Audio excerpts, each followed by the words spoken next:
Well, I'm thankful that you guys, are at 2 and have an opportunity to get a good player. Although I have to say, my brain is a little broken because I keep reading all these guys saying that this draft class is not that strong. Where do you stand on that?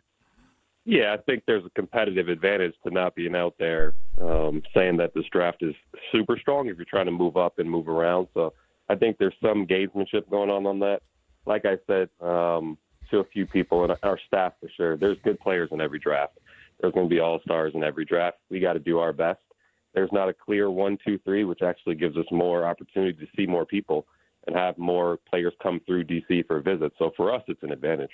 All right. Did you going into this have your eye on a couple guys, and then sort of when you got this, you fist pump because you know that we're probably going to get an opportunity to get one of these two that we're really targeting? Yeah, I think we're going to get a pretty good player. I think we're going to get someone that has an opportunity to grow and develop and put them on a track where we can take the time and take the long-term approach with them. I don't know if you have the instant gratification of like the guys have gone 1 last year and things of that nature right away. Right. But there's going to be guys 2, 3, 4 years down the line that pop that you see in the playoffs right now. You're like, oh, wow, they went where? We have the opportunity to do that this year at a high ticket too. So for us, we're excited. And, yeah, we've had our eyes on a few players all year long, and now it's a little bit more real. Will, are you allowed to talk about some of the prospects or not? Not yet. Technically, probably. We haven't met with them officially, and they'll be coming in to D.C. soon. But who are you guys talking about? So Risache, is that how you pronounce his last name? Zachary Risache, yeah. Okay. I've just seen kind of YouTube highlights of him. The Frenchman, he's 6'8". He looked pretty athletic from what I saw. What kind of player is he? Is he a good perimeter guy? Is he an open floor guy? What are you thinking on this game? Yeah, I think when you'll study him a little bit more, he's actually bigger than 6'8". He's probably closer to 6'10". Oh, wow. Had a really good year shooting the ball. He's a wing, so he's another talented French player. Yeah. They're doing a really good job over there developing players. And then what about Sarr?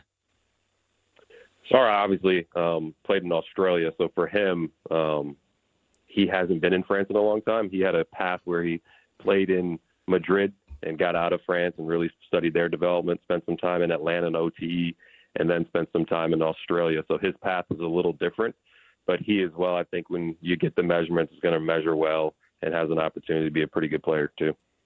One guy that, I kind of watched him a lot this year was Donovan Clingan from UConn. And his stock is obviously going up. And, he was obviously a really good defensive player, never really got into foul trouble, affected a lot of shots. Offensively, he wasn't really asked to do too much because UConn had 3 guards that could do whatever they wanted, and they just killed people. But Clingan's a guy that, great size, great length, gets up and down the floor. He's going to go high, but you rarely see that type of, center go high in these days because they're usually – guys who can step out and hit threes. But your thoughts on Clingan? Yeah, first off, I think you can send me your scouting reports because you've been doing a pretty good job on the side. Yes. Look at that. See, there you go, man. There you go. Consultant Jason If you can Bishop. pay me a little bit more than I'm making now, I'm all in. We'll contribute towards it. I don't know if I can beat it. Oh, okay, all right. But, yeah, I would say someone like that, you got to remember he wasn't healthy to start the season either. So he was dealing with an injury. So he might have had a slower start. But if you watch towards the end of the season how he impacted winning, he comes from a culture and a team at UConn that is very, very strong. They play the right way, and they play no-agenda basketball. So you're adding someone from that program that knows how to play, is smart, and is a good teammate. And he obviously is a really, really good player with some elite size. So he's someone that we'll spend some time with here today, I think, actually, in the interview room.